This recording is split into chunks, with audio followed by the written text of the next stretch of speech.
क्या आपने कभी सोचा है एक आतंकवादी संगठन जो अपनी अकड़ और जिद के लिए जाना जाता है अचानक से दुनिया के सबसे शक्तिशाली देश के राष्ट्रपति को चिट्ठी लिखेगा, और वो भी ऐसी चिट्ठी जिसमें युद्ध विराम और बंधकों की रिहाई की गुहार लगाई गई हो। जी हाँ, ये सच है। हमास ने अमेरिका के राष्ट्रपति डोनाल्ड ट्रंप को एक खत लिखा है जो उसके कमजोर होते इरादों की कहानी बयां करने वाला है। आज हम इस पूरी घटना का विश्लेषण करेंगे, समझेंगे कि क्यों हमास ने ट्रंप को चिट्ठी लिखी, क्या है इस चिट्ठी का मतलब और कैसे ये चिट्ठी हमास के कमजोर होते अस्तित्व का प्रमाण है। साथ ही अमेरिका इस पूरे मामले को कैसे सुलझाने की कोशिश कर रहा है, ये भी हम जानेंगे। तो बने रहिए हमारे साथ, क्योंकि आज हम इस जटिल संघर्ष की एक नई परत को खोलने जा रहे हैं। नमस्ते, मैं हूं असीम और आप देख रहे हैं एनडीटीवी इंडिया। अक्टूबर 2023 के वो खौफनाक दिन याद कीजिए जब हमास ने इजराइल पर बर्बर हमला किया था। सैकड़ों जाने गई और 250 से ज़्यादा लोगों को बंधक बना लिया गया। तब से इजराइल का गाजा में नरसंहार जारी है और पूरी दुनिया अब एक स्थायी शांति की तलाश कर रही है। इजराइल लगातार हमास को खत्म करने की बात कहता आया है और अब तो उसने गाजा पर कब्जा करने की तैयारी भी शुरू कर दी है। इस युद्ध ने हमास को चारों तरफ से घेर लिया है। उनके ठिकानों को तबाह किया जा रहा है, उनकी लीडरशिप पर हमले हो रहे हैं और अब तो फिलिस्तीन के राष्ट्रपति महमूद अब्बास भी हमास से हथियार डालने की अपील कर चुके हैं।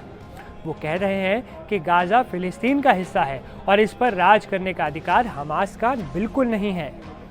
ऐसे में जब हर तरफ से दबाव बढ़ रहा है, हमास ने एक ऐसा कदम उठाया जो साफ दिखाता है कि वो कितना कमज़ोर और हताश हो चुका है। जी हाँ, एक ऐसी खबर जिसने सबको चौंका दिया। हमास ने अमेरिका के राष्ट्रपति डोनाल्ड ट्रंप के नाम एक खत लिखा।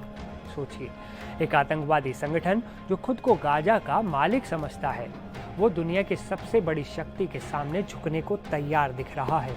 इस खत में हमास ने क्या मांग की है, बताते हैं। उसने आधे बंधकों को रिहा करने के बदले 60 दिन के युद्ध विराम की गुहार लगाई है। ये खत फिलहाल मीडिएटर कतर के पास है और इसी हफ्ते ट्रंप तक पहुंचने की उम्मीद है। हालांकि हमास के नेताओं ने अभी इस पर दस्तखत नहीं किए हैं, लेकिन माना जा रहा है वे जल्द ऐसा कर सकते हैं। ये कदम तब आया है जब अमेरिकी राष्ट्रपति डोनाल्ड ट्रंप ने कई बार हमास से बंधकों को रिहा करने का अनुरोध किया और यहाँ तक कि उन्हें आखिरी चेतावनी भी वो दे चुके हैं। उन्होंने साफ कहा था कि अगर हमास ने प्रस्ताव स्वीकार नहीं किया तो उसे भारी कीमत चुकानी पड़ेगी। ऐसे में ये खत साफ तौर पर दिखाता है कि हमास दबाव में है। उसके पास अब लड़ने की हिम्मत नहीं बची है। वो जानता है कि अगर युद्ध जारी रहा तो उसका पूरा अस्तित्व भी खतरे में आ जाएगा या फिर वो खत्म ही हो जाएगा। उधर दूसरी तरफ ट्रंप सिर्फ बंधकों की रिहाई की बात नहीं कर रहे, बल्कि वे इस पूरे संघर्ष को खत्म करने के लिए एक बड़ा प्लान लेकर आ रहे हैं। जी हाँ, ट्रंप न्यूयॉर्क में संयुक्त राष्ट्र महासभा के इतर 8 अरब और मुस्लिम देशों के नेताओं से मिलेंगे।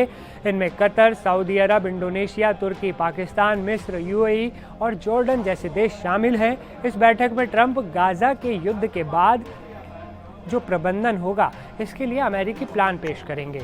इस प्लान का खाका यूके के पूर्व प्रधानमंत्री टोनी ब्लेयर ने तैयार किया है और इसमें गाजा के लिए एक ट्रांजिशनल अथॉरिटी बनाने की बात है, जो अंततः इसे फिलिस्तीनी अथॉरिटी को सौंप देगी। ट्रंप इन अरब और मुस्लिम देशों से भी पूछेंगे कि क्या वे इन ट्रांजिशनल अथॉरिटीज़ को फंड और स्टाफ दे सकते हैं। यहाँ तक कि इजरायली सेना की जगह लेने के लिए सैनिक भी वो भेज सकते हैं।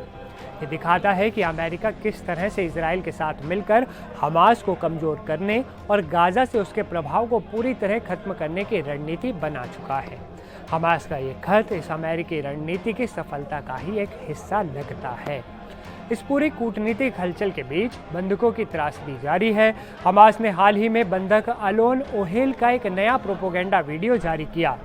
अलोन के माता पिता ओहेल के इस वीडियो को मनोवैज्ञानिक आतंकवाद बताते हैं।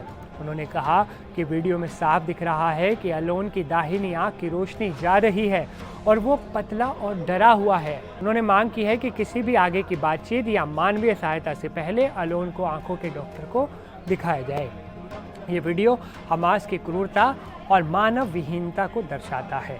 एक तरफ वे युद्ध विराम की गुहार लगा रहे हैं तो दूसरी तरफ बंधकों को यातना दे रहे हैं। इजरायली सेना प्रमुख एयाल ज़मीर ने भी बंधकों के परिवारों से मुलाकात की है और कहा है कि वे सरकार पर समझौता करने का दबाव डाल रहे हैं। मतलब दोनों तरफ बातचीत का दबाव है। गाजा में अभी भी 48 बंधक हैं, जिनमें 26 के शव शामिल हैं, 20 के जीवित होने की उम्मीद है, लेकिन उनकी हालत को लेकर गंभीर चिंताएं हैं।